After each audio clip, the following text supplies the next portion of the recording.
India کی space شپ چندریان 3 چاند پر پہنچ چکی ہے۔ اس کے لیے تمام ہندوستانیوں کو بہت بہت مبارک ہو۔ ایک دفعہ کا ذکر ہے کہ ایک بار کچھ سائنسدان چاند پر جا رہے تھے اسپیس شپ میں۔ ان سائنسدانوں کے ساتھ ایک ٹونی نام کا کتا بھی تھا۔ جب یہ بات دنیا میں پھیل گئی تو لیا کا ایک بابا جی تھا جو یہ خبر سن کر کہ سائنسدانوں کے ساتھ کتا بھی چاند پہ جا رہا ہے، آپے سے باہر ہو گیا کہ اللہ پاک کرے کہ یہ اسپیس شپ چاند پر پہنچے ہی نہ، اللہ پاک کرے کہ یہ اسپیس شپ غرق ہو جائے، تباہ و برباد ہو جائے۔ لوگ بابا جی کی باتیں سن کر حیران ہو گئے تو انہوں نے پوچھا، بابا جی یہ اسپیس شپ آپ کی ہے؟ تو بابا جی نے کہا نہیں۔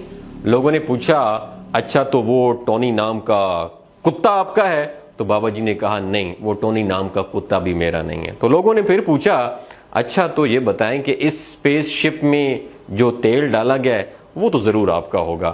بابا جی نے کہا نہیں، فیول بھی میرا نہیں ہے، کتا بھی میرا نہیں ہے، اور اسپیس شپ بھی میری نہیں ہے۔ تو لوگوں نے کہا کہ پھر آپ کا مسئلہ کیا ہے کہ کتا سائنسدانوں کے ساتھ چاند پہ جا رہا ہے؟ بابا جی نے کہا کہ خدا نہ خواستہ اسپیس شپ چاند پر پہنچ جاتی ہے، اس سے بھی 100 مرتبہ خدا نہ خواستہ کہ چاند کی اپنی مخلوق پہلے سے چاند پر موجود ہوتی ہے اور سائنسدانوں سے پہلے کتا چاند پر اترتا ہے، تو چاند کی مخلوق کہیں یہ نہ سمجھے کہ زمین کی مخلوق اس کتے جیسی ہوتی ہے، کیونکہ کتا زمین کی نمائندگی کر رہا ہوتا ہے۔ اپنے نمائندے اچھے چنیں دوستو۔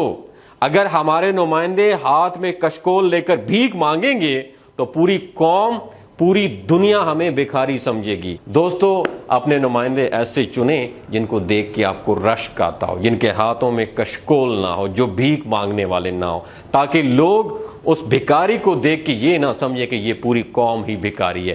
اس لیے لیا کے بابا جی نے کہا تھا کہ کہیں کتا، ٹونی نام کا کتا چاند پہ انسانوں سے پہلے نہ پہنچ جائے، اور چاند کی مخلوق جو پہلے سے موجود ہے وہ کتے کو دیکھ کے یہ نہ سمجھے کہ زمین کی مخلوق ایسے ہوتی ہے۔ اگر آپ کو یہ پیغام اچھا لگا ہو تو اسے ضرور شیئر کیجیے گا۔ انڈیا کی اسپیس شپ چندریان 3 چاند پر پہنچ چکی ہے۔ اس کے لیے تمام ہندوستانیوں کو بہت بہت مبارک ہو۔ ایک دفعہ کا ذکر ہے کہ ایک بار کچھ سائنسدان چاند پر جا رہے تھے اسپیس شپ میں۔ ان سائنسدانوں کے ساتھ ایک ٹونی نام کا کتا بھی تھا۔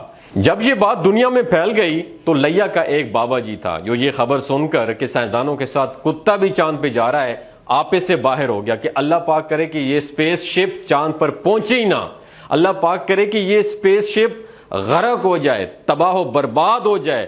لوگ بابا جی کی باتیں سن کر حیران ہو گئے تو انہوں نے پوچھا، بابا جی یہ اسپیس شپ آپ کی ہے؟